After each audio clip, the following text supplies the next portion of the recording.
Todos buenos días, gracias por darse cita aquí en este salón de actos de la Feria Internacional. No, no es Feria Internacional, ¿o sí? Sí, qué bueno que es internacional. ¿Quién viene de fuera de México? Muy bien, gracias. Gracias por venir a la presentación de la Casa Blanca de Peña Nieto. En nombre de Penguin Random House, grupo editorial, les damos la bienvenida. Le agradecemos a Sebastián Barragán, a Irving Huerta y a Daniel Izárraga que nos acompañan esta mañana aquí para presentar esta investigación. Como tenemos 1 hora y media de presentación, queremos que por favor se animen al final a hacer preguntas para que la presentación sea muy dinámica. Vamos a tener algunas intervenciones audiovisuales, vamos a tener una pequeña proyección, vamos a pasarles una rolita ahí que seguramente muchos de ustedes conocerán, otros la conocerán esta mañana, y siéntanse libres de al final, para hacerlo más dinámico, preguntar si tienen alguna duda, si tienen algún comentario de lo que aquí se exponga, pues se los agradeceremos mucho. Muchas gracias.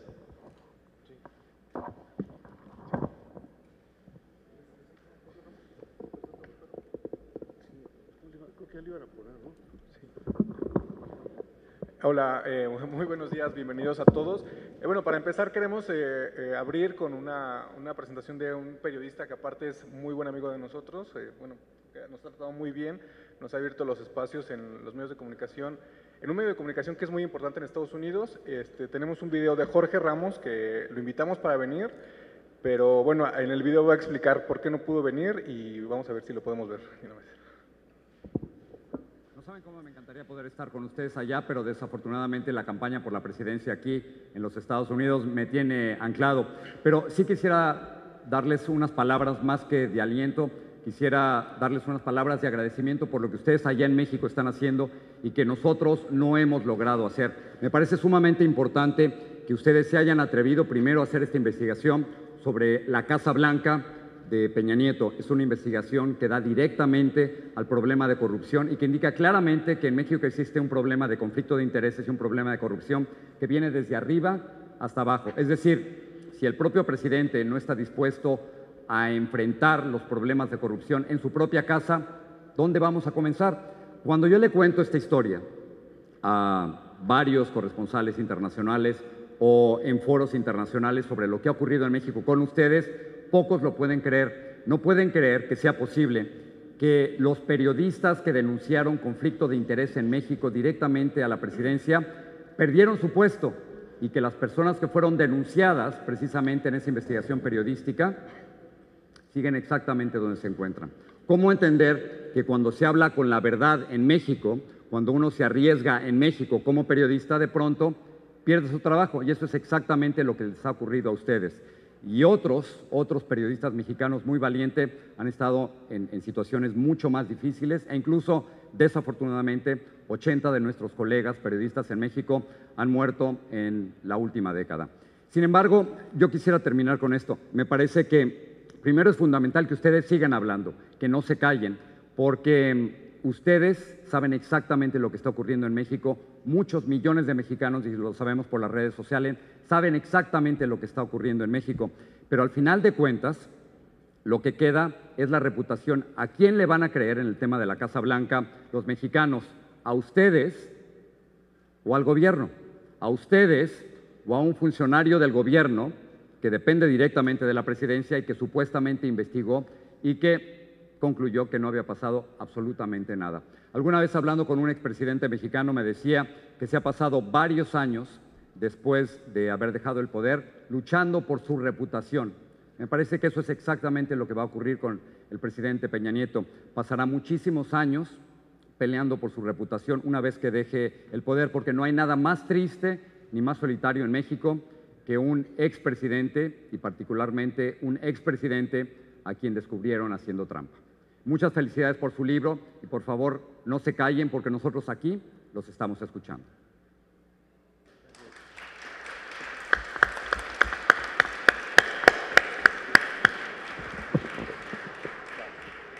Gracias a todos por estar acá. Disculpen a veces si nos trabamos un poco porque como somos gente de radio estamos acostumbrados a ver micrófonos y cabinas y no a la gente, entonces de repente como que me saco de onda con tanta gente y además yo soy de prensa escrita, peor tantito. Bueno, gracias. Bueno, ya se lo dijimos personalmente, pero si nos está oyendo por ahí a Jorge, le agradezco mucho la atención, alguien tan querido y estimado en el medio periodístico que haya aceptado darnos unas palabras. Desgraciadamente no podía estar acá por las razones que explicó. Está bastante caliente la carrera presidencial en Estados Unidos y sobre todo la forma en que personalmente está dirigiendo la cobertura Jorge y Univisión, que están dando un giro, por cierto, a cómo se hacen las noticias políticas en Estados Unidos, cobertura respecto a el impacto que puede tener los latinos. Bien, bueno, yo creo que lo que dice Jorge ha sido muy importante. Cuando lo estaba escuchando, recordaba en diversos foros que tuve tenido la oportunidad de ir en premios nacionales, internacionales, donde nos reunimos periodistas para dialogar, más que premiar, o aparte de premiar, lo importante es dialogar de cómo se hizo una investigación en América Latina. Cada año se hace esta reunión. Yo recuerdo que cuando tenemos que llenar la ficha para ir los mexicanos, hay un formulario que se tiene que llenar y en el formulario siempre decía a favor de poner las reacciones o el impacto que tuvo el trabajo tras ser publicado. Yo en esos tiempos, Ignacio Rodríguez Reina, por cierto, de MX, que acaba de cerrar lamentablemente, y a la gente con la que yo pues, más o menos iba, me volteaba y les decía, oigan, no les podemos decir a los del jurado que somos mexicanos y que si dejamos en blanco no pasa nada. Y nos reíamos, decíamos, pues es que ¿cómo vamos a poner aquí? Si no, nunca pasa nada. Publiquemos lo que publiquemos, no pasa nada, y por eso siempre perdíamos los concursos, porque eso prácticamente se iba en blanco, ¿no? Podrías hacer y decir lo que quieras. Con el paso del tiempo me empecé a dar cuenta que más allá de los problemas del sistema político, me empecé a dar cuenta y a asumir que nosotros también estábamos cometiendo errores como periodistas, y no porque quisiera inventar el agua tibia o el hilo negro.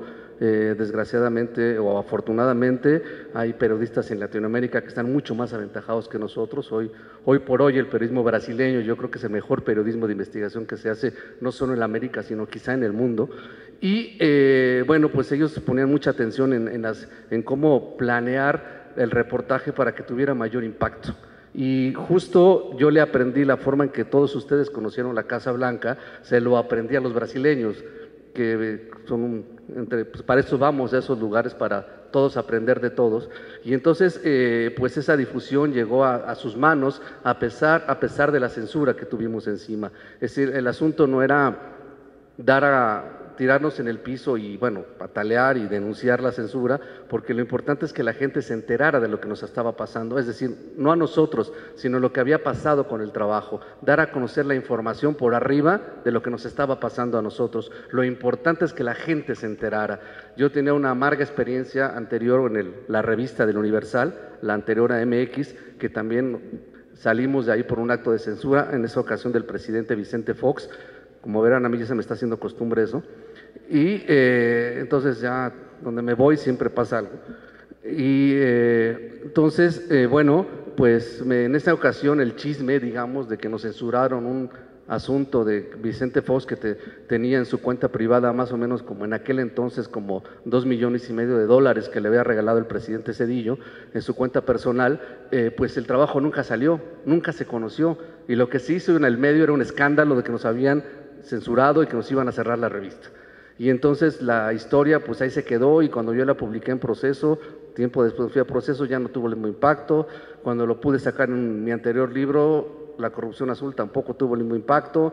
Entonces me quedé pensando que yo estaba equivocando quizás la manera, cuando yo escuchaba sobre todo a los compañeros de Brasil, por ejemplo, cómo planeaban la difusión de las historias, me quedé pensando que algo estaba yo haciendo mal, ¿no? Que algo estaba haciendo mal, cómo estaba escribiendo, cómo estaba redactando, cómo estaba mal aprovechando las redes sociales. Entonces lo que hicimos fue sentarnos a planear algo que fue una difusión en masa.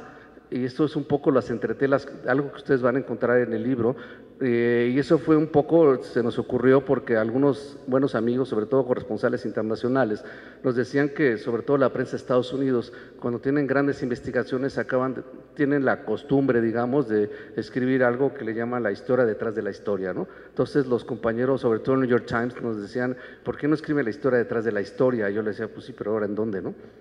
Entonces, además es demasiado larga para web. Y entonces pues se juntaron, como dicen, el hambre con las ganas de comer. Y entonces llegaron la propuesta de Random y nos juntamos, nos sentamos, no está por aquí Andrés Ramírez, mi editor, a quien le agradezco muchísimo, tuvo un problema por no venir. Y bueno, pues nos juntamos y empezamos a trabajar duro en el libro y ahí nos dio oportunidad de contar algunas cosas, entre ellas desmontar esta estúpida idea del presidente que dice que el complot y que queríamos desestabilizarlo y desestabilizar al gobierno y tirarlo. Y la verdad es que yo lo veía en televisión y ya no sabía si darme risa o preocuparme, ¿no? Porque decía, bueno, este tipo, bueno, no sabe muchas cosas, ¿no? Pero quienes lo rodean están peor, ¿no? Están peor porque no saben que este asunto de que salimos muchos medios de comunicación en masa, publicando al mismo tiempo, es algo que se hace en otros países. Que sea la primera vez que se hacía en México, no quiere decir que no se haga en Brasil, en Argentina, en Colombia, no sé, ¿no?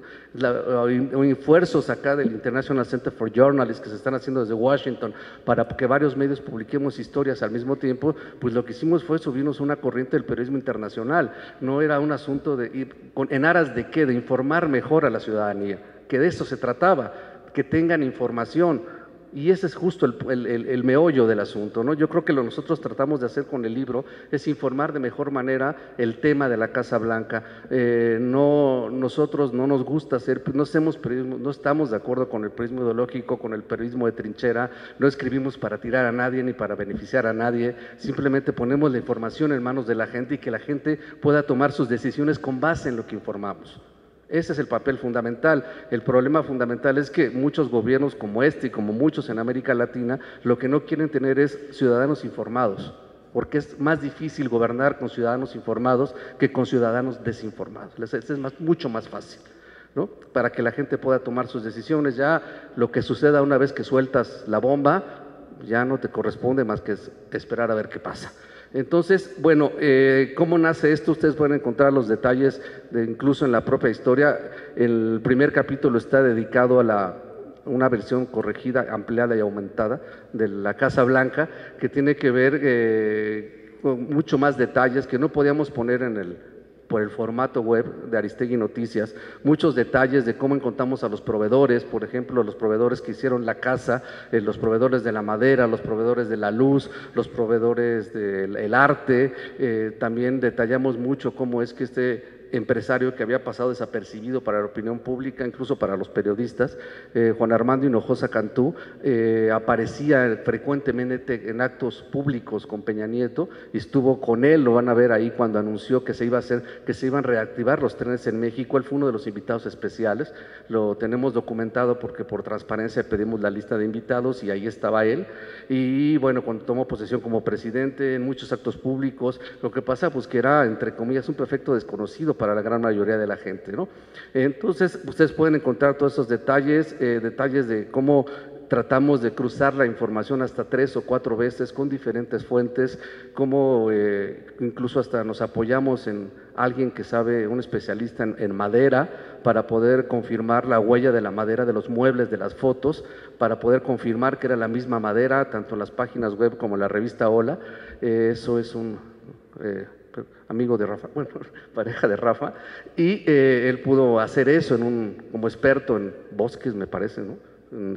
Es biólogo y nos pudo hacer ese tipo de estudios. Y bueno, me parece que lo que tratamos de hacer es darle mucho más cuerpo para que ustedes puedan enterarse de esto. Algo muy importante de esto es que nosotros tratamos de exponer la información como la encontramos. Si ustedes, algo que no tenían por qué percatarse, pero ahora se los contamos, en el reportaje ustedes van a escuchar o se pueden dar cuenta que jamás mencionamos la palabra conflicto de interés, jamás.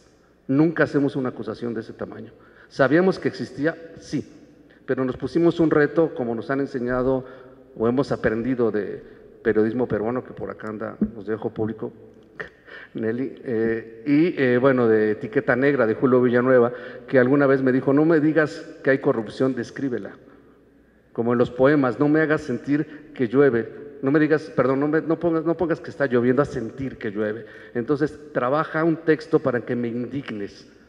Sacúdeme y hazme el favor de no poner la palabra. Si la va a poner, que la ponga tu editor, pero tú escribe de tal manera que me hagas sentir, muéveme las entrañas con lo que estás haciendo, con tu investigación. Y eso es un poco lo que tratamos de hacer, esperando jamás pusimos, ni siquiera Carmen decidió no poner en la cabeza ni siquiera la palabra conflicto de interés, un aras en ese sentido, y bueno, tuvimos éxito porque la reacción de los académicos, de los intelectuales, de la prensa extranjera sobre todo, fue acusar un conflicto de interés del cual nosotros nunca señalamos. Y bueno, el principio fundamental de esto es no otra cosa más que la curiosidad y el olfato periodístico de Rafa, que Rafa Cabrera no puede estar acá porque lo tenemos estudiando una maestría en el CIDE y no dejaban salir de la escuela. Entonces, bueno, la curiosidad de Rafa en un supermercado. Rafa es un gran reportero, tiene un gran olfato periodístico, pero aparte tiene una virtud que yo aproveché para llevármelo a mi equipo, que digamos yo un poco bromeo con él y le digo que es como un reportero frustrado del corazón. Le hubiera encantado trabajar en Hola, Quién, Tú, Eres, Te Haces y todas estas revistas.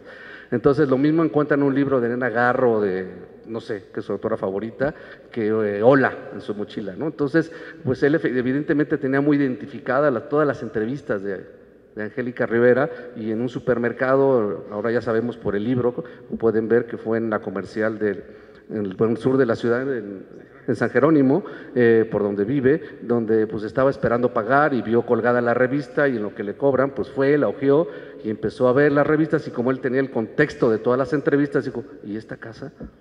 Las fotos, está espectacular, no es la misma casa. Y entonces, leyendo el texto, llegó al párrafo donde palabras más, palabras menos, que eso nosotros técnicamente le llamamos el dato disparador de la historia, es donde dice, aquí vamos a vivir cuando regresemos, esta es la verdadera casa, los primos nos será prestado, en fin, lo que dicen todas las primeras damas. Y bueno, a partir de ahí pesca el dato, y realmente la investigación empieza cuando Rafa decide echar la revista al carrito, ¿no? Se la lleva. Eso fue 1 año, 8 meses antes de que ustedes quieran conocer la investigación, y me parece que eso es algo también de lo que quería decirles, al menos de mi parte, que esto no es producto de otra cosa, sino de varias decisiones importantes.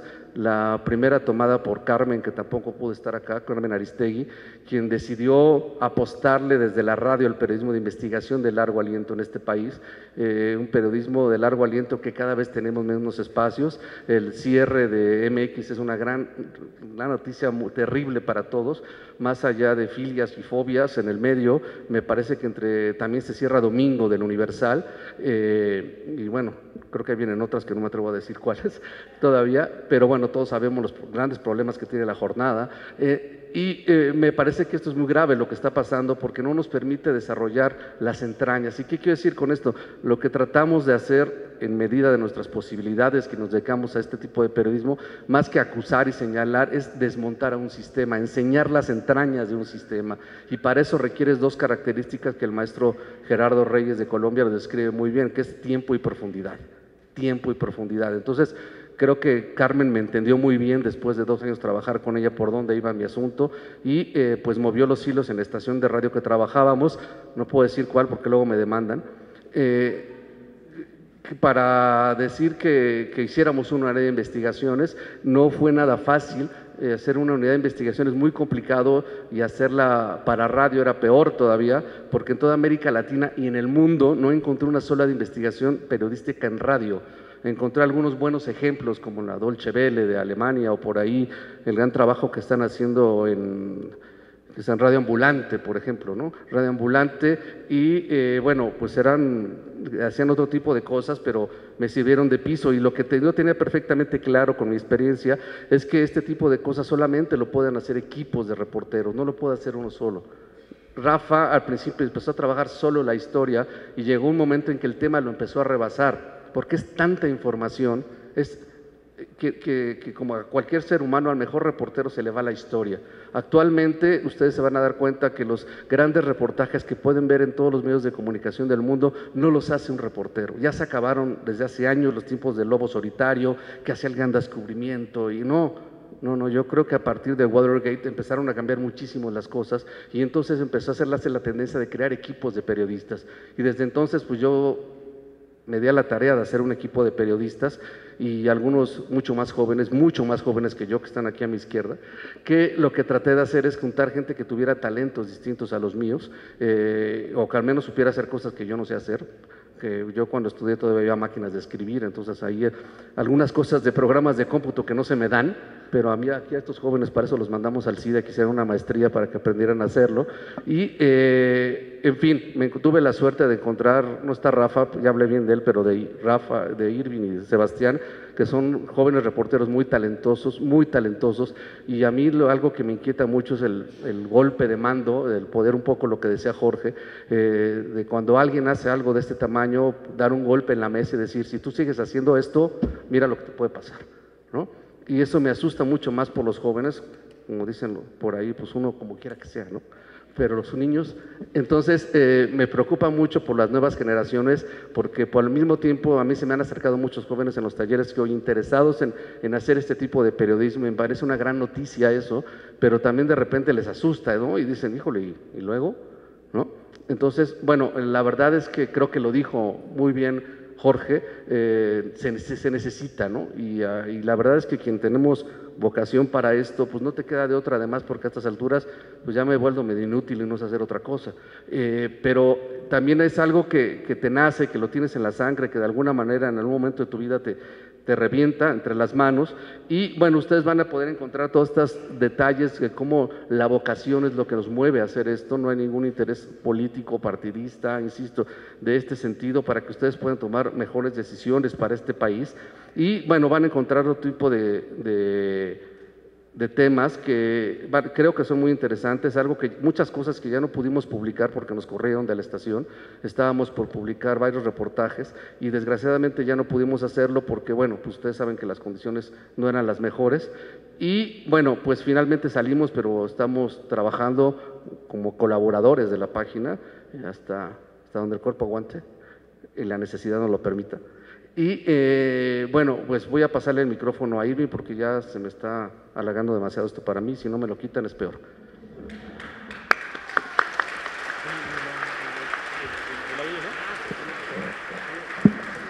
Bueno, ya me acaba de regañar Irving que se me pasó algo, porque eso originalmente es el speech que se echa Rafa.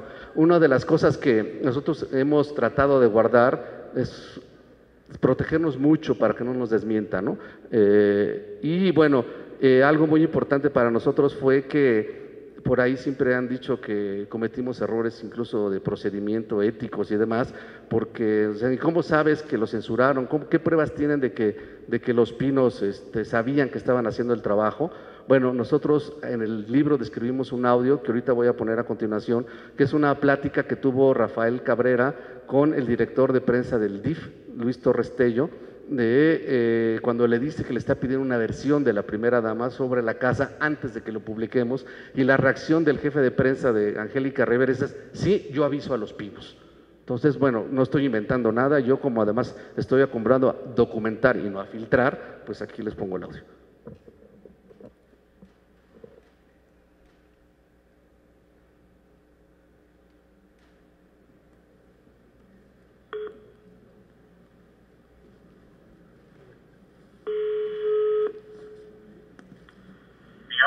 Hola, buenos días. Hablo con Luis Torres Tello. ¿De parte de quién? Hola, Rafael Cabrera, de Noticias MBS. A la orden. Hola, ¿cómo estás? Muy bien. Mira, ya te había buscado hace unas semanas. Antes estaba yo en Animal Político. Ahorita ya estoy en Noticias MBS, en la primera emisión. Y bueno, te llamo para solicitar pues una entrevista sobre lo que ya te habías pedido. Estamos haciendo una investigación sobre la casa de Sierra Gorda 150 en Lomas Chapultepec, que bueno, entendemos que es propiedad de la familia presidencial, y queremos, bueno, tener su versión para el reportaje. Ajá. Bueno, pero sí te acordarás, Rafael, que te comentaba que yo con mucho gusto pasaba este dato, esta información ahí con la gente de presidencia. Okay. Que bueno, ahí ya es un asunto estrictamente personal, no oficial, y que ahí ya lo tendrían que ver directamente. Yo lo reporté inmediatamente. Yo platiqué ahí en la oficina de presidencia para comentarles que tú estabas buscando esta información, que inclusive nos hacías el favor de concedernos en ese momento para Animal el espacio en donde también diéramos nosotros la versión o lo que fuera la versión oficial que diera la Oficina de Comunicación Social de la Presidencia, y que tú estabas a la espera de cualquier dato que les pudiéramos dar. Yo lo comenté, me dijeron que sí, que iban a entrar directamente en contacto contigo, inclusive di tus datos, inclusive si tú no me hubieras ahorita llamado para este asunto, que ya te hubieran contactado. Pero por este lado yo no tendría forma, digamos, de buscar ahí alguna entrevista en este tema en específico. Okay. Porque ya... Bueno, la vamos a quitar porque además luego entre más, está muy largo, entre más avanza el tipo se empieza a poner más nervioso, ¿no? El asunto de esto es que después de que hicimos esta consulta, lo van a ver tratamos de escribirlo de la mejor manera posible. La entonces jefa de información, no habían pasado ni 3 minutos, 4, y bueno, hablamos a Los Pinos y nos dijeron que mandáramos un cuestionario. Yo le dije a Rafael que esperáramos a cruzar las preguntas con la jefa, con Carmen, al día siguiente. Y bueno, estábamos por irnos y bajó corriendo la jefa de información de toda la estación y nos dijo, ¿qué están haciendo? Unos gritos así, muy asustada, una amiga de nosotros, y nos dije, pues trabajando, o sea, ¿qué vamos a hacer? Y me dice, es que me acaba de hablar, bueno, ya podemos decir el nombre, ¿no? Un directivo que se llama Felipe Chao, de la empresa, que están haciendo, que está muy preocupado por un asunto de una casa en Presidencia, que se muevan, que pregunte qué están haciendo, y como todavía no, Rafa acababa de entrar, me está insistiendo en que le mande los datos y que si con Carmen trabaja un tal Rafael Cabrera. Y al día siguiente, bueno, se desató toda la presión sobre nosotros. Entonces, si algo no pueden decir es que no sabían, ¿no? Gracias. Un gusto estar con ustedes acá y un agradecimiento también a la FIL y a la editorial. Gracias. Oigan, ¿alguien de aquí es de Querétaro? ¿Viene de Querétaro? ¿Nadie? No hay nadie de Querétaro. Bueno, qué bueno. Pero si han ido a Querétaro hace poco tiempo y se han tardado 3 horas y media en llegar, pues creo que podemos, si es que se ofenden un poco, pedirles disculpas porque quizá por el reportaje se haya caído un proyecto de un tren de alta velocidad que conectaba la Ciudad de México con Querétaro, con el cual hubieran podido llegar en 1 hora más o menos, y no sé con cuántos pesos, como con 70, 80 pesos, ¿no? Más o menos costaba el boleto. Lo que relatamos en el libro, además de la historia y los demás detalles de este reportaje, es cómo fue la difusión. Como ustedes se habrán dado cuenta, nosotros trabajábamos para MBS, pero había sido imposible porque a Carmen, a nuestra jefa, a nuestra querida jefa, le habían los jefes le habían pedido, le habían sugerido, yo creo que casi rogado, que no se publicara la historia en MBS. Así que, como alternativa, lo teníamos que publicar en Internet, en su página de aristeguinoticias.com, con la cual ahora nosotros colaboramos. Pero en ese momento nosotros trabajábamos para MBS. Así que nosotros no puedo decir MBS, lo dije de nuevo. No podíamos publicarlo en esa estación de radio y entonces teníamos el temor de que la difusión no fuera la masiva que esperábamos en radio todas las mañanas con ustedes en el auto o en su casa, en la radio.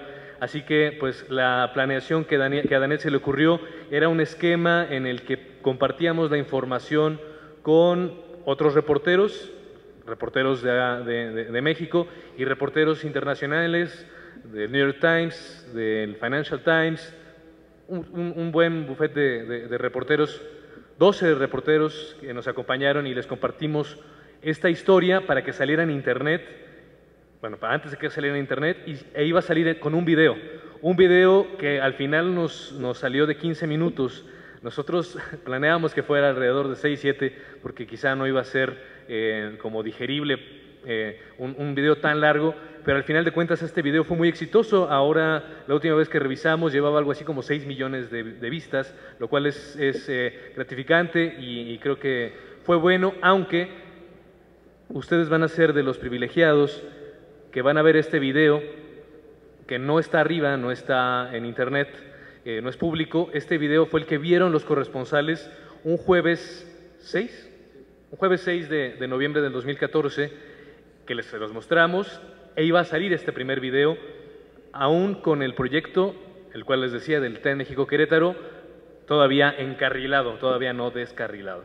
Así es que este video que les voy a poner ahora... Rápido, nada más algo para hacerlo un poco más claro. Este era el reportaje original que iba a salir, antes de que se cancelara la obra. Nosotros enteramos que iba la obra y vamos a sacar el reportaje. nos reunimos con los corresponsales internacionales, lo van a ver todos la forma en que lo hicimos a través de Carmen, con todos los corresponsales internacionales, y bueno, él, Modesto acá, es el encargado de los videos, hacer los guiones a partir de las investigaciones, y pues tuvo que rehacerlo, porque en las horas en el tiempo en que nosotros hablamos con los corresponsales, al mismo tiempo había una reunión en la Cámara de Diputados, ¿sí?, con el secretario de Ruiz Esparza, el de Comunicaciones y Transportes, bueno, Ruiz Esparza estaba defendiendo a capa y espada entre la oposición y el trabajo. Los chinos son muy buenos, se nos va a ir una buena oportunidad, está muy barato, defendiéndolo, enojado, rojo, manoteando, diciendo esto va porque va. Y en la noche se convierte en una oveja y sale con López Dóriga diciendo el proyecto se cancela. ¿Qué fue lo que pasó? Que algunos colegas internacionales, haciendo su trabajo, llamaron a Los Pinos para pedir una versión. Y dijeron, Carmen Aristegui trae esto, vamos a ir mañana nosotros con esto. ¿Qué tienen que decir? No les dijeron nada y lo que hicieron fue bajar la obra, cancelar la obra. El golpe hubiera sido mucho más fuerte, que es lo que ustedes van a ver. Sí, vamos a ver este video.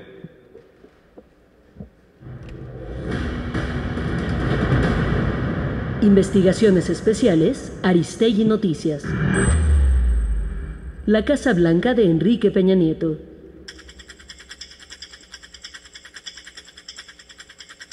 En mayo de 2013, los lectores de la revista Hola encontraron un reportaje que la publicación calificó como excepcional e histórico.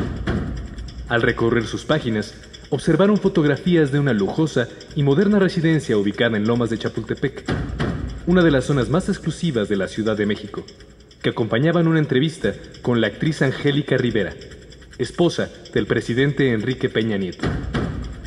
Rivera habló del amor a su marido, de sus 6 hijos y de la casa. En nuestra casa llevamos una vida lo más normal posible. Les he hecho saber que Los Pinos nos será prestado solo por 6 años y que su verdadera casa, su hogar, es esta donde hemos hecho este reportaje. Una investigación de varios meses hecha por este medio, con el apoyo del International Center for Journalists y la plataforma de periodismo latinoamericano Conectas, confirmó que la residencia se ubica en Sierra Gorda número 150 y que no está registrada a nombre de Enrique Peña Nieto, tampoco al de Angélica Rivera ni a los de sus hijos. La residencia, con un valor aproximado de 86 millones de pesos, unos 7 millones de dólares, según un avalúo independiente contratado para esta investigación, está registrada a nombre de Ingeniería Inmobiliaria del Centro, propiedad de Grupo IGA. Grupo IGA, a través de su filial Constructora Tella, integra el consorcio que el pasado 3 de noviembre ganó la licitación para construir el tren de alta velocidad México-Querétaro por 58.951 millones de pesos, unos 4.350 millones de dólares. Grupo IGA también fue una de las principales contratistas del gobierno del Estado de México cuando Peña Nieto. El golpe era realmente demoledor, seco, porque el proyecto iba, porque la licitación de más de 56 millones de pesos, de 56 mil millones de pesos, perdón, había sido irregular en voz del propio presidente. Después de que supo que teníamos este reportaje, lo dijo, ya dijo que había irregularidades en esta licitación. En realidad nada más hubo una propuesta.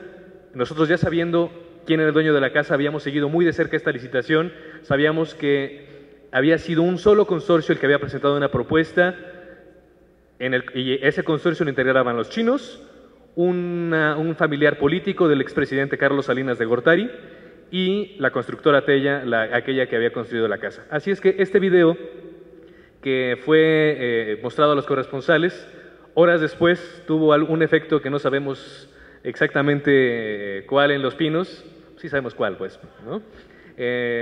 Pero en la noche, con López Dóriga, como bien decía Daniel, de repente doblaron las manos y dijeron sí, hubo irregularidades en la licitación. Entonces, por eso, por falta de competencia y para que hubiera mayor certidumbre sobre la economía mexicana, es mejor echar para atrás el proyecto. Ellos lo suspendían provisionalmente. Nosotros sabíamos que el domingo siguiente íbamos a publicar este reportaje. Este reportaje que no importaba en realidad que la casa costara 86 millones de pesos, como dice ahí, sino que había sido construida por un contratista del gobierno federal que además había visto nacer su imperio, su riqueza, desde que Enrique Peña Nieto había sido gobernador del Estado de México. Más al respecto les dirá mi compañero Sebastián Barragán. No, ya tengo acá. Muchas gracias. De nuevo, muchas gracias a todos por venir. Si ustedes escucharon el último programa de Carmen Aristegui, fue el viernes 13 de marzo de 2015. Una de las últimas cosas que anunció es que en la siguiente semana iba a publicar un reportaje que llevábamos 3 meses preparando, 4 meses desde diciembre de 2014. Era un reportaje sobre la casa de Luis Videgaray, y precisamente cuando nos despiden a todos, al lunes siguiente, pues ese reportaje se tuvo que quedar en el tintero. Lo recuperamos para este libro, y aprovecho para anunciarles que hay un blog que se llama casablancadepeñanieto.wordpress.com, y Irving Huerta y yo tuvimos, con ayuda de una muy buena fuente, acceso a este club de golf en Malinalco, Estado de México, que es un lugar paradisíaco, ¿no? Muy bonito. O sea, estamos ahí, publicamos en esa página unos videos caminando por la casa de Luis Videgaray, fotos para que la conozcan. Y ese blog, cuando vayan leyendo el libro, van a encontrar todos los documentos que consiguió Rafa Cabrera, los que conseguimos por solicitudes de información, que sostienen la investigación. Entonces, lo van a poder leer independientemente de que compren o no el libro, ahí se van a poder enterar de un montón de cosas. Y bueno, como decía Irving Huerta, también para ese proyecto editorial nos planteamos el reto de ver quién era Juan Armando Hinojosa y presentar un perfil que mostrara el poder de este personaje. Porque ahora ya se pusieron de moda de alguna forma los lords mexiquenses, estos políticos y de alguna forma empresarios que son o no son, que han forjado fortunas en el Estado de México, pero que nadie los conoce, ¿no? Entonces, de alguna forma conocemos sus empresas o han hecho muchas obras, pero nadie los ubica. Entonces, cuando yo, la primera vez que escuché de este reportaje, nos empezamos a meter a la historia a través de la empresa, a través de las obras que hizo en el Estado de México, y poco a poco fuimos llegando hasta conocer al buen Juan Armando Hinojosa Cantú, que es un personaje muy cercano al presidente Enrique Peña Nieto. Entonces, en el perfil que nosotros trazamos en este libro, que proponemos para que lo puedan revisar, nos dimos cuenta que, bueno, seguro ustedes han oído hablar del grupo Atlacomulco, ¿no? Un grupo político, empresarial, que tiene sus raíces en el Estado de México y que de alguna forma llevó al presidente Enrique Peña Nieto a ocupar el cargo que ahora tiene. Y bueno, este personaje llegó a Toluca en 1982, de la mano de un gobernador que sigue siendo muy poderoso, incluso en la esfera nacional, que se llama Alfredo del Mazo González, y lo trae porque este gobernador se peleó con la clase política anterior, con el gobernador saliente Jorge Jiménez Cantú, y empezó a traer gente de otros lados a Toluca. De acuerdo a lo que nosotros pudimos recabar, Juan Armando Hinojosa llegó siendo un empresario pequeño, moderado, porque en Reynosa sí tenían algunos negocios, pero eran chiquitos. Seguro ustedes en las carreteras cuando van conduciendo en el autobús ven los anuncios, las señalizaciones. Juan Armando Hinojosa Cantú empezó haciendo esos pequeños anuncios de las carreteras, ¿no? Eran contratos muy pequeñitos, pero muy constantes, y la geografía del Estado de México es increíblemente extensa, entonces tuvo una oportunidad para empezar a colocar sus productos con una compañía impresora que se llama Paxa.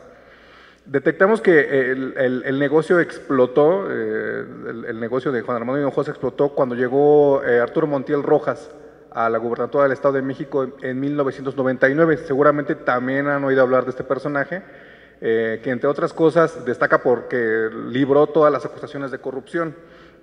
Y nuevamente tiene un impulso fuerte en sus negocios cuando llega Enrique Peña Nieto a la gubernatura del Estado de México en 2005. Detectamos, entre todas las obras que colocamos en el libro, hay un contrato para un hospital en el que no solamente se le da la construcción del nosocomio como tal, sino se le da la operación durante 30 años, en un negocio multimillonario.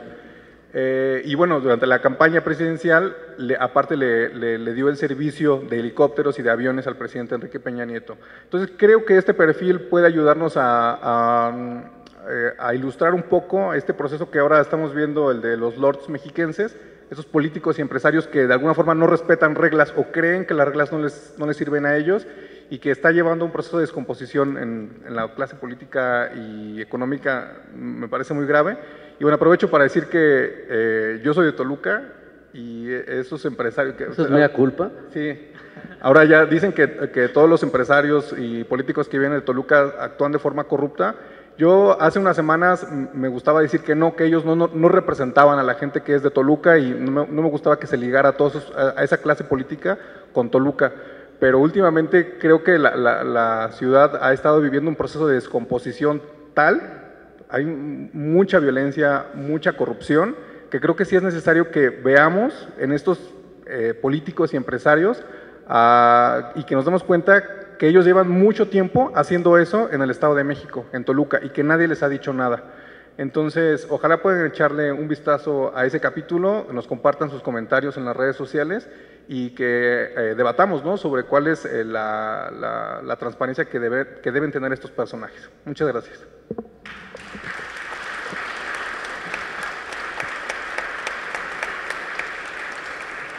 Nada más quería apuntar que Sebastián es algo modesto y cuando dice que fuimos, en realidad él hizo un perfil muy acucioso de Juan Armando Hinojosa, fue a la hemeroteca, sacó unos recortes de periódicos de Alfredo del Maza, de Gerardo Ruiz Esparza, muy interesantes que les recomiendo muchísimo, ojalá puedan revisarlo porque realmente es muy valioso el trabajo de Sebastián. Gracias. Sí, es cierto. Me sumo. Bueno, yo quisiera terminar, bueno, no terminar, espero que podamos platicar, si están de acuerdo, con el libro tiene básicamente 4 capítulos, que son el reportaje en sí, versión ampliada para ahora sí, para papel, digamos, la historia detrás de la historia que ya les estaba contando, el jardín privado de Videgaray, que se trata de la investigación que ya más describió Irving, y un último que se llama Usted disculpe, ¿no?, que se tiene que ver con la palabra del presidente cuando nos pidió disculpas por lo de la casa. Le pusimos así porque fue la manera en que nos pusimos a desmontar, como dice Carmen, a desmontar la patraña, ¿no?, a desmontar cómo es que habían hecho la investigación oficial. Desgraciadamente estábamos fuera del aire y no podíamos tener nosotros acceso a poder informar al mismo tiempo, y luego por alguna extraña razón no nos invitaron a la rueda de prensa, todavía no sé por qué, no nos invitaron a la rueda de prensa donde se dio a conocer la investigación oficial, así que la vimos sentaditos en internet, y pues obviamente no podíamos preguntar nada, estábamos muy lejos. Entonces, bueno, más allá de lamentarnos, nos pusimos a trabajar durante varios meses, ya estábamos haciendo el libro, así que tuvo el buen detalle y la función pública de hacer el expediente público, son más de 60,000 fojas, ¿no? Nos pusimos a revisar las 60,000 fojas, bastante horas nalga de trabajo, de ponernos a ver hoja por hoja para ver exactamente, reconstruir la historia de otra manera. Y bien, lo que ustedes van a encontrar ahí es una serie de contradicciones a partir de las reacciones de la primera dama, ¿no?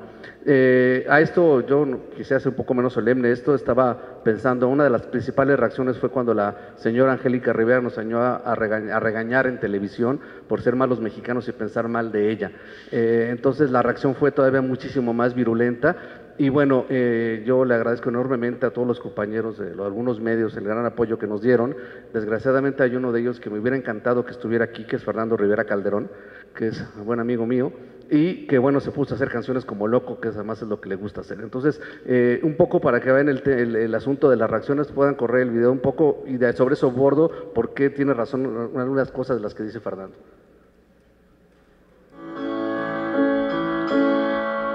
No dejaba de explicar, estaba sola, completamente bella y sensual. Todo por salir con su casa en el Ola. Al pueblo dijo hola, es legal. Con ese video nadie cayó en la trampa, pero salvaste al aprendiz de seductor y saliste a dar la cara muy en calma, porque ese Peña es muy mal actor. Amiga, hay que ver cómo es el amor, que vuelve a quien lo toma. Peña Nieto, gaviota, pobre Peña, machín y charlatán. mandó a Gaviota porque él fue por el pan. Fui mirando tristemente su video que nadie pudo o quiso cuestionar. Peña la Gaviota dijo: te necesito. Y ella a él le dijo: quiero más. Al mirarla me sentí muy engañado. Solo me dio risa su actuación. Y aunque el país está decepcionado, pues ese es su proyecto de mansión. Amiga, hay que ver cómo... Bueno, es más larga. Muchas gracias a Fernando Rivera, que ayer me autorizó que la pudiéramos poner. Desgraciadamente Fer no pudo estar acá con nosotros, pero me hubiera encantado. Ya no nos dio tiempo de coordinarnos con él y su monocordio. Pero bueno, lo que quiero decir con esto, más allá de las reacciones, los memes, todo este tipo de cosas que incluso Fernando sacó en El Hueso, fueron 2 o 3 canciones. Hay otra que se llama En el Bosque de la China, que es cuando estaba la gira. En el Bosque de la China Peña Nieto se perdió, que es cuando se está la gira y que se da a conocer el trabajo, ¿no? Pero en el centro de esto, más allá de nos dice Fernando a través de la canción, está, como ustedes se darán cuenta, el conflicto de interés.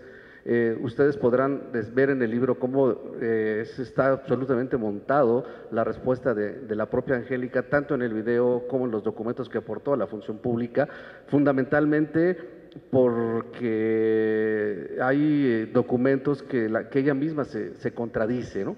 El primero de ellos es que ustedes se van a dar cuenta que en la investigación oficial, en las más de 60,000 hojas, en ninguna línea aparece la investigación que hicimos. No existe. Para el gobierno no existió. No la tomaron en cuenta. Es más, ¿quién sabe qué era Carmen Aristegui?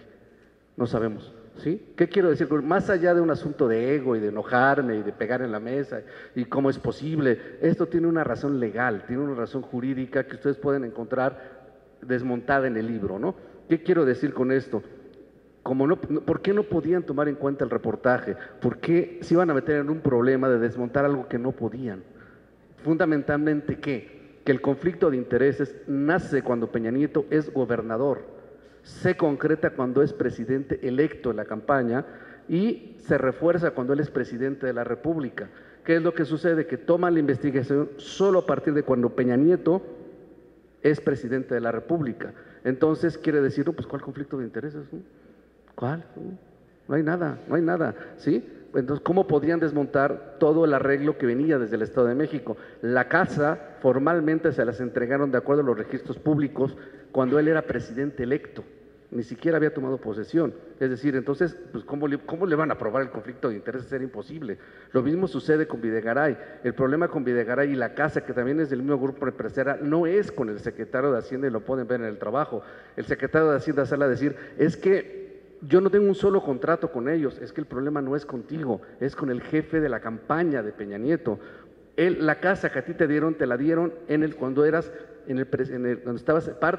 parte del equipo de transición. Tú, como jefe de campaña, autorizaste que IGA tuviera contratos para los aviones presidenciales, autorizaste que hubiera una bodega, que la documentamos en el Estado de México, en la cual se guardaban los utensilios de campaña y está plagada de propaganda de Peña Nieto, y documentamos en el reportaje que van en el libro, que pueden ver ustedes que es del mismo grupo empresarial, y sobre todo que la casa te la dan a ti sin que haya... ¿Ustedes conocen alguna empresa de bienes raíces que venda una casa sin ganarle un peso? Entonces se la venden sin ganar un solo peso, se la venden sin ganar ningún peso, pero se la venden al coordinador de la campaña que le había dado contratos. Es decir, el problema es con el coordinador de la campaña, no con el secretario de Hacienda. Vamos, es la misma persona, pues, pero por eso es que la investigación está dirigida de una manera para exonerarla un poco. Cuando yo leíamos las hojas, les decía a los muchachos que lo primero que se me ocurría, se me acordaba de este juego de los perritos cuando están corriendo a moverse la cola, ¿no? Que eso es básicamente lo que estaban haciendo, nunca se le iban a alcanzar. La investigación empieza porque algo así como, ya nos ordenó Peña, ¿ahora qué hacemos? ¿Cómo le hacemos? Ah, ya sé, búscate en Google, ¿no? Y entonces buscan en Google y lo primero que aparece es una declaración como pudo haber sido cualquier otra de una senadora, la senadora Rojas, panista del PAN, ¿no? Sí, se va la onda. Y bueno, la señora en un chacaleo, como le decimos nosotros, en una entrevista de banqueta, dice, sí, que se investiga al presidente, da una declaración fuerte, y entonces el secretario de la Función Pública dice, ya lo dijo una senadora, lo toma de ahí, y de ahí, a partir de ahí arranca la investigación. Todo lo demás no existe. Eso es una parte de lo que ustedes van a ver, y algo también muy importante, más allá de la canción de Fer, por eso la quise poner, el asunto es que nos deja la idea de que le creamos o no. La señora dijo que era solvente para pagar con su dinero como era actriz, ¿no? Punto. Esa es la idea que tenemos. El problema de esto es que cuando empezamos a revisar los documentos, ya trabajamos en una técnica que se llama líneas de tiempo. Cuando empezamos a trabajar sobre las líneas de tiempo, nos damos cuenta que la señora se vuelve solvente 1 año y medio después de que empieza la construcción de la casa. Es decir, ella recibe el dinero en sus cuentas, el finiquito con Televisa, 1 año y medio después de que empieza la construcción de la casa. A ver, entonces, ¿cómo? ¿Eres solvente después o cómo está el asunto? El primer cheque para pagar las mensualidades lo da 2 años después, a 5 meses de que se entregue la casa. Entonces, a ver, ¿cómo está eso de que eres solvente? A ver, déjame entender cómo es que un empresario, ustedes quieren hacer una casa, van y le dicen, quiero que me hagas una casa atrás de la que ya tengo, como dicen, ¿no? Como dice en el video, con el arquitecto de mi elección, a mi gusto, como yo quiera, y te la pago en 2 años, ¿no? ¿Qué te parece? ¿No? Pues sí. Y aparte me la mueblas, y obras de arte, ya luego vemos, ¿no? Entonces, bueno, si eso no es conflicto de intereses, yo quiero saber qué rayos es. La señora jamás ha aclarado cómo conoció a Juan Armando Hinojosa Cantú. ¿Quién le pudo haber presentado a este empresario? Pues era compadre, como lo documenta Sebas, era compadre, literalmente compadre del presidente. Entonces, entonces gobernador, quiero decir. Y bueno, lo que ustedes van a encontrar en lo que es todas las pruebas de lo que yo estoy ahora un poco hasta platicando como charla de café, pero lo que trato de hacer es un poco más ligero, pero lo que van a encontrar, tratamos de hacer la redacción lo más ligera posible, y los cientos, si no son miles de documentos que tenemos están en el blog que ya mencionaba Sebastián, porque estamos convencidos que si le exigimos transparencia al gobierno, los periodistas tenemos que ser muy transparentes. Entonces, para que no nos acusen como andan algunos testaferros por ahí diciendo que nos filtró y que Marcelo nos dio y que no sé qué, subimos absolutamente todos los documentos a internet para que la gente los conozca. Eso es lo importante, para que le interese, ¿no? Porque aparte, imagínense el tamaño del libro con los documentos, pues iba a salir más caro además. Entonces, no era opción. Entonces, subimos todos los documentos, subimos todos los videos que tenemos. Hay videos de ellos ahí dándole vueltas a la casa, encubiertos, como Cádiz, de golf, los Cádiz. Entonces, cómo están dando vueltas alrededor de la casa. Y, no son de gran calidad porque era un poco difícil, pero las condiciones a las que estábamos trabajando, pero lo que quiero decirles es eso, tratamos de hacer lo más contundentes y lo más transparentes posibles, acompañamos el libro con todos los documentos y ahí pueden ver exactamente que pues nadie nos dio nada, todo es un asunto además lo más curioso de todo esto es que son puros registros públicos, lo que sostiene la investigación y cómo desde el primer trámite en el registro público de la propiedad están hechos a nombre de Rafael Cabrera. Ahí están incluso los recibos de pago a nombre de Rafael Cabrera, no tenemos absolutamente nada que ocultar y ustedes lo pueden ver ahí y si quieren charlar un rato y estamos a sus órdenes. Gracias. Gracias. Si alguien tiene preguntas. Sí. Tenemos algo de tiempo para hacer preguntas, tenemos todavía media hora en el salón. Veo muchos jóvenes, me gustaría que si alguno de ustedes estudia periodismo o piensa estudiar periodismo, es buen momento para arrepentirse. No es cierto, no. Tienen aquí a 3 periodistas que ilustran mucho la labor que se hace en ese oficio, entonces aprovechenlo, ¿no? Tenemos preguntas, está mi compañero y yo también aquí tengo un micrófono para quien quiera hacer una pregunta. Buenas tardes. Bueno. Una pregunta, mi nombre es Jorge Ramos. Después de la publicación de este libro, ¿han recibido amenazas? No, ninguna, absolutamente ninguna. Y no me gusta mucho hablar de eso porque, como dice Jorge, la verdad es que, lo que estamos viviendo, como dijo la maestra Mónica González de CIPER de Chile en el Premio García Márquez, lo que se mostró en México es la otra cara de la violencia, ¿no? Es decir, arrinconar a un equipo de trabajo, dejarlos sin empleo, dejarlos sin voz, de modo tal que no puedan seguir informando y en lo personal ahogarlos y hacer un circo de él para que nadie les dé empleo, ¿no? Esto es, digamos, la otra cara de la violencia en México, que les está funcionando en ese sentido, pero también no se vale, y lo digo en el mejor de los planes, venirnos a hacer palataletas y tirarnos acá cuando hay más de 80 reporteros muertos en este país, ¿no? Entonces nosotros no tenemos nada que decir en ese sentido.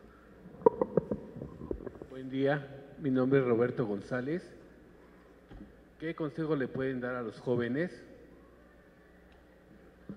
Híjole, no, mejor que se lo den los jóvenes. A ver. ¿A los jóvenes en general o a los jóvenes periodistas? ¿O cómo, señor Roberto? A los jóvenes en general, pues pienso que es muy importante que estemos informados.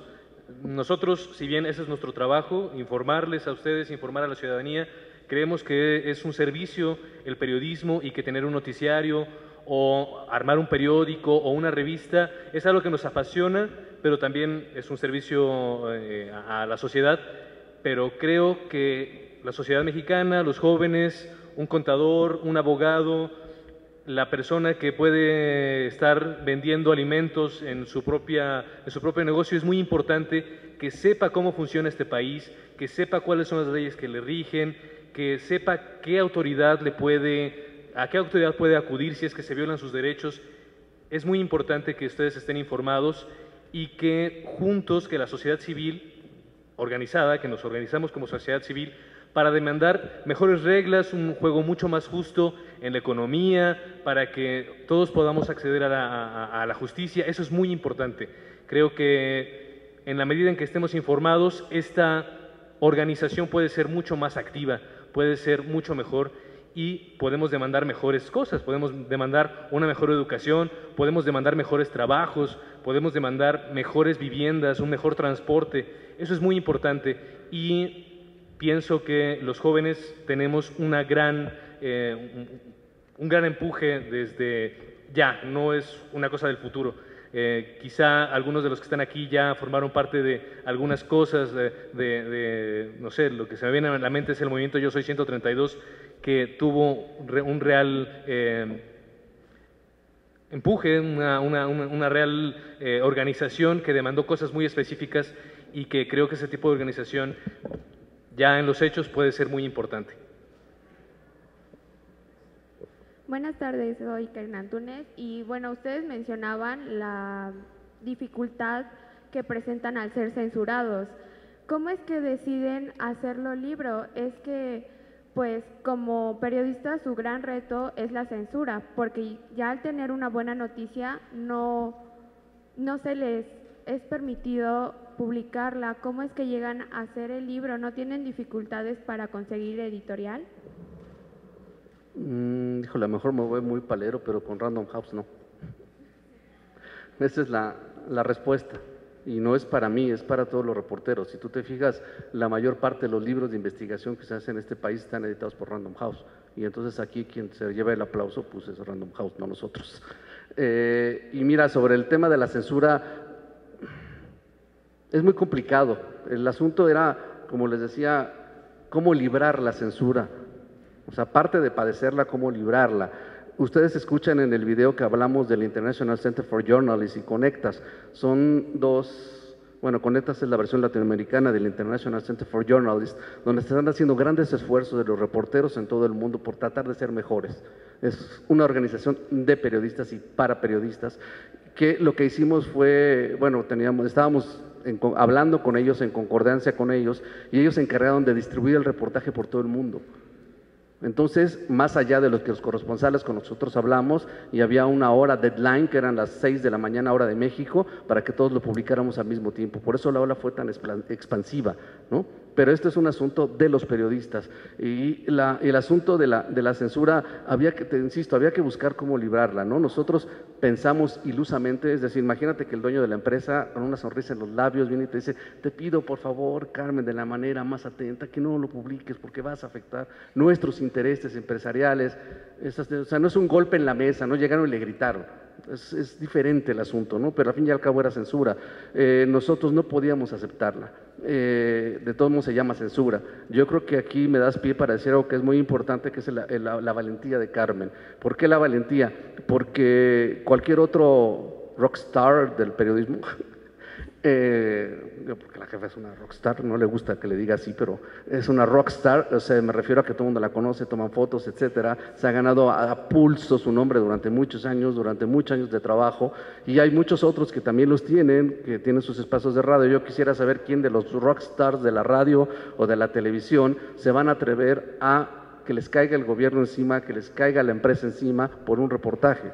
Es decir, sabes que no vas a regresar jamás a la radio, y pones por delante la información, por encima de tu nombre y por encima del espacio que construiste durante 6 años. Ese es el valor, creo, de hacerlo. ¿Y qué tuvimos que hacer? Tener el valor para hacerlo, por una razón muy sencilla, y lo platicamos en el libro en el momento en que lo conversamos. Estamos en una situación muy complicada, entonces nunca imaginamos no sacarlo, sino cómo sacarlo. Era, entre comillas, sencilla la decisión. La pregunta que nos hizo Carmen es, a ver, ¿quién aquí en la mesa va a poder vivir con esto sabiendo que no lo vamos a publicar? ¿Quién va a poder dormir tranquilo con esto o con esta piedra en el zapato? Yo no, y no lo haría jamás. Y pues todos dijimos, pues nosotros tampoco podremos vivir tranquilos, entonces preferimos pagar los costos que estamos pagando a tener que vivir con eso en la espalda. Hola, buenas tardes.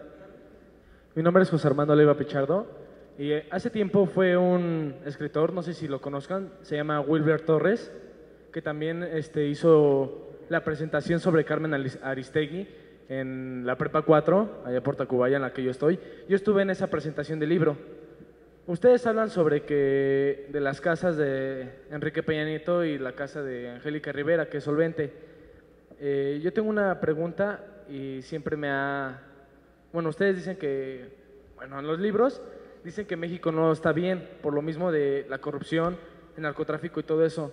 Mi pregunta hacia siempre los escritores que vienen a informarnos sobre lo que hay de los presidentes es, ¿cuándo México ha estado bien? ¿Cuándo nosotros nos podemos jactar de decir somos mexicanos y somos no puedo decir groserías, no, somos chingones? ¿Cuándo nos podemos decir eso? ¿Entienden? Otra, los jóvenes. Muchos de los jóvenes de aquí posiblemente hayan venido a fuerza, no por gusto. A mí me mandaron a la Feria del Libro por fuerza, pero yo cuando vi que iban a presentar este libro, yo dije quiero asistir a esa presentación, por lo mismo que quiero informarme, quiero dar mi punto de opinión sobre todo esto. Así que muchos de estos jóvenes posiblemente hayan venido a fuerza, o muchos de estos jóvenes tengan en las redes sociales páginas rojas que pongan fuera Enrique Peña Nieto. Nosotros, como mexicanos, lo escogimos porque fue una buena cantidad de población que escogió a Enrique Peña Nieto y ahora se quejan.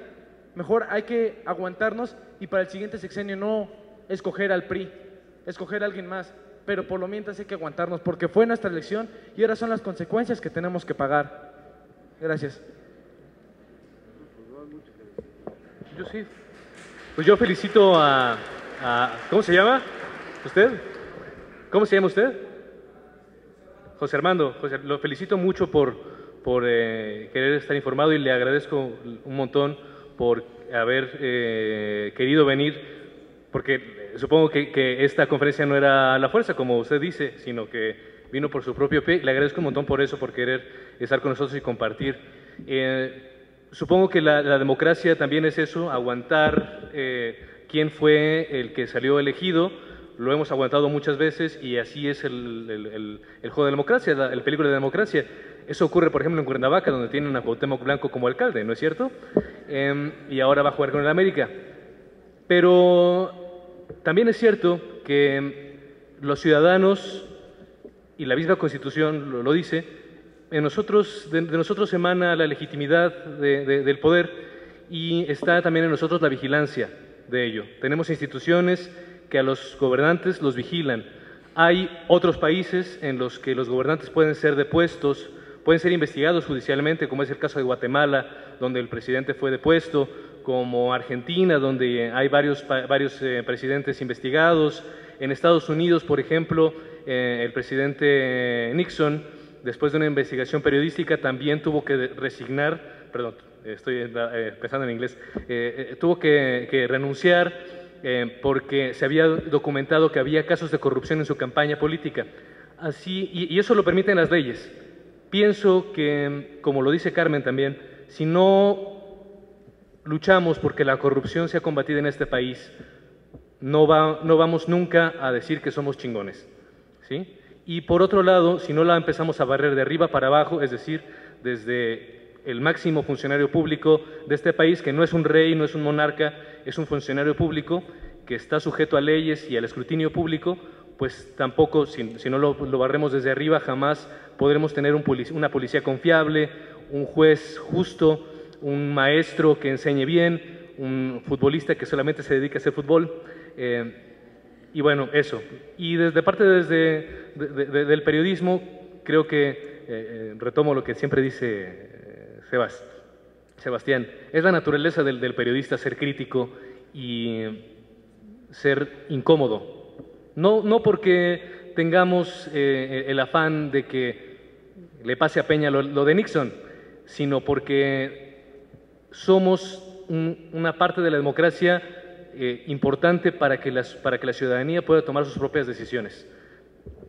Sí, mira, es un poco, gracias por estar aquí, gracias por lo que dijiste, pero mira, yo te lo pongo muy sencillo, si hago reflexión de lo que tú dices, eso indica que nosotros tenemos que ser mejores, tenemos que mejorar el periodismo en este país, porque lo que tenemos que hacer es informar de la mejor manera posible para que tú tomes tus decisiones, y a pesar de que nos cierran los espacios, tenemos que buscar la manera de seguirlo haciendo, incluso desde el extranjero para acá, como sea posible, tenemos que seguir haciendo, porque nuestra labor es públicamente informar y no hay de otra. Los grandes medios internacionales que tienen poder en el mundo, que los conocemos como el Washington Post, el New York Times, The Guardian, Der Spiegel en Alemania, es porque son medios que han logrado en esas democracias sólidas ser contrapesos del poder. Aquí los medios en general no somos un contrapeso del poder, y ese es donde radica el periodismo libre y el periodismo en una democracia. Sí, yo no quiero extender mucho la respuesta a esta pregunta, pero con lo que decía Irving Huerta me recordó un artículo de Mario Vargas Llosa en El País, en el que él respondía a unas personas que lo criticaban en su país, porque él siempre hablaba mal de su país y le decían que él era un antipatriota. Y él en ese artículo lo que decía es, a mí me toca hablar mal de mi país porque queremos de alguna forma destacar lo que está mal y ser mejores, y eso no me convierte en un antipatriota. Entonces, a nosotros también, en algún momento, el mismo presidente nos llamó de alguna forma desestabilizadores, y nosotros simple y sencillamente queremos hacer un trabajo que es muy simple, ¿no? Hacer periodismo y ofrecérselos a personas como ustedes para que ustedes tomen las decisiones, ¿no? Entonces, no me extiendo más. Gracias. Gracias. Tenemos tiempo para un par de preguntas más. Vamos de aquel lado y luego con aquí, por favor. Hola, los felicito por su investigación y por el valor que tuvieron en llevarla a cabo. No es frecuente encontrar esto en periodistas, y lo digo por experiencia. Medios muy reconocidos que han cancelado o han ignorado muchas veces historias mucho más pequeñas que las que ustedes nos narran, pues no sé si porque se los ordenan o porque les da un poco de miedo, no lo sé, pero la verdad, mi reconocimiento para ustedes. Y también quisiera hacer un pequeño reconocimiento por lo que decían acerca de lo del tren, para la gente que hemos salido a las calles en las marchas de Ayotzinapa. Me consta, yo acudí a algunas, me consta que una noche que salimos, que estábamos en el Zócalo gritando fuera Peña Nieto, que fue más o menos nutrida esa marcha. Al otro día, no sé si casualmente, pero él daba esta noticia que tú decías de que se cancelaba el proyecto. Sin duda alguna, seguramente la investigación que ustedes hicieron estaba apuntalando esta, pero también quiero hacer el reconocimiento, vuelvo a mencionarlo, de las gentes que estábamos en las calles, se dieron cuenta que ya no es el mismo México al que el PRI estaba acostumbrado.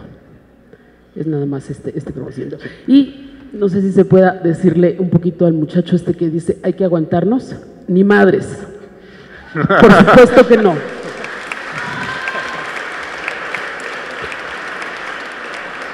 Yo puedo decir mira. algo de eso rápido. Sí, un aspecto que también contamos en el libro y que ahora que usted mencionaba, Ayotzinapa, el viernes antes de que se publicara el reportaje, hubo una conferencia de prensa del entonces procurador Murillo Karam, y es donde da a conocer la verdad histórica. Entonces, creo, bueno, es una hipótesis que tengo, un esfuerzo de comunicación que ellos hicieron burdo. Fue una conferencia muy fuerte, muy pesada, muy violenta en general, y a lo mejor está relacionada con esto, pero sí son las herramientas que usa el gobierno, ¿no? De alguna forma para distraer los temas. Espero que de alguna forma mejoren sus estrategias. Y bueno, no, finalmente yo creo que sí hay esperanza. Yo a raíz de esta investigación me ha pasado que me he encontrado muchos muchachos que no están estudiando periodismo, que se me acercan, no todos, porque yo siempre digo que para ser reportero tienes que tener un cable mal puesto, y para ser reportero de investigación los dos, ¿no? Entonces hay algunos que se me acercan con muchas ganas, pero no saben cómo, ¿no? Hay un tremendo problema educativo en las universidades de periodismo en este país. Ya no digo nada porque luego se enojan cuando voy a las universidades, pero tienen un retraso de por lo menos de 25 años. Creo que ese es, a diferencia de lo que las corrientes internacionales en Estados Unidos y en Latinoamérica, ¿no? Porque hacen, entonces me parece que ese es un punto que tenemos que atacar muy fuerte. Y el segundo, pero la buena noticia es que tienen ganas, y hay que abrir, el problema ahora son los espacios, ¿no? Pero bueno, ese es un debate internacional y que lo tendremos que dar nosotros para ver de qué manera se les pueden abrir los espacios. ¿Ustedes creen que terminando el sexenio puedan volver a recuperar el espacio que tenían ustedes y el de Carmen? Pues ojalá que antes, ¿no? O va a seguir lo mismo. Depende de quién gane, ¿no? Pero, ¿qué opinión tienen ustedes de eso? No, cierto. Ojalá que fuera antes. Ojalá que fuera antes, ¿no? ¿Por qué tendría que ser? Exacto. Pero es cierto que el manotazo del poder del año pasado fue de lo más poderoso, planeado, burdo. Así que antes de ese sexenio sería muy complicado que eso ocurriera. Pero desde el periodismo tenemos que ser ingeniosos para estar donde está la gente informándose, ¿no? Para estar donde sea que ustedes informen, en los celulares, en donde sea, poder llegar hasta las mentes, las conciencias de las personas, de los ciudadanos mexicanos. Yo soy menos optimista que ellos, por una razón de experiencia profesional, pero yo en mi personal punto de vista, y creo que en buena parte lo comparto con Carmen, es prácticamente imposible. Imposible en los términos de la radio como la hacíamos, ¿no? Por una razón muy sencilla que casi nadie sabe, y con esto terminamos, que tiene que ver con el procedimiento. En uno de los juicios, tantos que tiene abiertos Carmen, se presentó como tercero interesado, se llama así legalmente, la industria de la radio y la televisión en completa, todos los dueños de la radio y todos los dueños de la televisión, para que no le dieran el amparo a Carmen. Finalmente lo consiguieron. Pero el hecho de que estén todos, absolutamente todos los dueños de la radio, ¿qué quería decir? Que no podían dejar un precedente de ese tamaño, que le dieran que le admitieran el amparo. ¿Por qué? Porque al rato, nos caiga bien o no, López Dóriga, De la Micha, cualquier locutor, Ciro, cualquiera, dicen, ya existe un antecedente en el cual yo me puedo ir a amparar si me corren ilegalmente. La industria no podía permitirse ese lujo. Y entonces el hecho de que Carmen haya metido ese amparo, los paró de pestañas, y las consecuencias es pues la que acabo de contar.